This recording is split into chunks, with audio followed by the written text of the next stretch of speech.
السلام علیکم dear readers, کیسے ہیں آپ سب؟ امید کرتی ہوں سب خیریت سے ہوں گے۔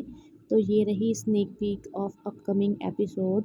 Don't forget to subscribe our channel, please video کو لائک کر دیا کریں، چینل کو سبسکرائب کر دیا کریں۔ کل انشاءاللہ ایک لانگ ایپیسوڈ، رومانٹک ایپیسوڈ آپ سب کو دوں گی، ہاں ضرور دوں گی، تاکہ آپ لوگ ریڈ کریں اور اچھے اچھے کمنٹ کریں۔ یہی کوئی 7-8 لوگ کمنٹس کرتے ہیں، اس کے بعد یار کوئی کمنٹ ہی نہیں کرتا۔ اسنیک پک پڑھیں اور پھر بتائیں are you guys excited for upcoming episode? Comment میں ضرور بتائیے گا۔ آپ کو کیا لگتا ہے انا کا اور ریان کا نکاح ہونا چاہیے؟ یار جو سٹوری میرے مائنڈ میں ہے نا، اس کے مطابق تو ہونا چاہیے، باقی آپ لوگ کمنٹس میں بتائیں۔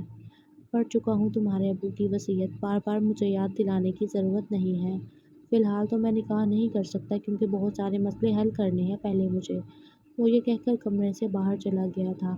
ضرور تم نے اسے اپنی باتوں میں لیا ہوگا اور کہا ہوگا انا سے نکاح مت کرنا۔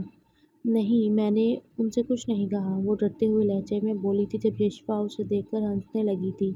فکر نہ کرو، بہت جلدی یہ نکل جائے گی ہم سب کی زندگیوں سے، یشفا نے کہا تو عروش بھڑک اٹھی۔ اپنا منہ بند رکھو، اچھا نہیں بول سکتی تو برا بھی مت بولو۔ پہلے ہی بھابھی اپنے گھر جا کر بیٹھ گئی ہیں، بھائی کا کچھ پتہ نہیں۔ کیا یہ سب ٹینشن کم نہیں ہے جو تم فضول بکواس کر رہی ہو؟